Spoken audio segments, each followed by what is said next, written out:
আন্তর্জাতিক নানান বিষয়কে কেন্দ্র করে লম্বা সময় ধরে দুই পরাশক্তি চীন ও যুক্তরাষ্ট্রের মধ্যে বেশ উত্তেজনা লক্ষ্য করা যাচ্ছে। আবার আন্তর্জাতিক পর্যায়ে যুক্তরাষ্ট্র তাইওয়ানের সবচেয়ে গুরুত্বপূর্ণ পৃষ্ঠপোষক হওয়ায় এই দুই দেশের মধ্যকার সম্পর্ক আরও তলানিতে গিয়ে ঠেকেছে। সম্প্রতি চীন যুক্তরাষ্ট্র উত্তেজনার পারদ আরও কয়েক ধাপ বৃদ্ধি পাওয়ার ইঙ্গিত পাওয়া গেছে। জানা গেছে, যুক্তরাষ্ট্রের সর্বশ্রেষ্ঠ যুদ্ধবিমান F-35-এর প্রতিদ্বন্দ্বী হাজির করেছে চীন। মঙ্গলবার পঞ্চদশ China international aviation and aerospace এক্সিবিশনে চীনের তৈরি পঞ্চম প্রজন্মের স্টিলথ যুদ্ধবিমান J-35A প্রথমবারের মতো হাজির করা হয়।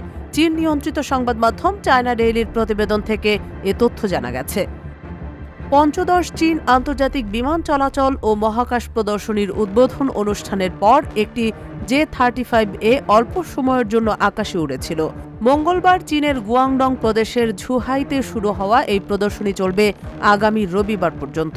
বিশেষজ্ঞরা বলছেন, চীনের এই যুদ্ধ বিমানটির অনন্য কিছু ফিচার রয়েছে। চীনের পিপলস লিবারেশন আর্মি PLA এর বিমান বাহিনী গত সপ্তাহে প্রথমবার এই ফাইটার জেটকে নিজেদের বহরে যুক্ত করেছে। এরপর এই প্রথম রাডার ফাঁকি দিতে সক্ষম এই যুদ্ধ বিমান জনসমক্ষে উড্ডয়ন করা হয়েছে।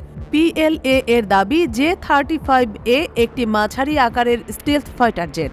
এই বিমান একাধিক ভূমিকা পালন করতে সক্ষম।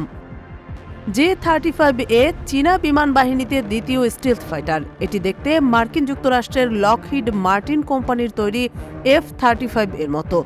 পার্থক্য শুধু J-35A দুটি ইঞ্জিন আছে এবং F-35A আছে একটি ইঞ্জিন। এছাড়া চীনের আরেকটি স্টিলথ ফাইটার হল J-20 heavy duty স্টিলথ combat aircraft. 2016 সালের শেষ দিকে চীন এই যুদ্ধ বিমান নিজেদের বহরে যুক্ত করে। চীন অনেক আগে থেকেই যুক্তরাষ্ট্রের তৈরি বিভিন্ন যুদ্ধ বিমানের নকশা অনুকরণ করার জন্য পরিচিত।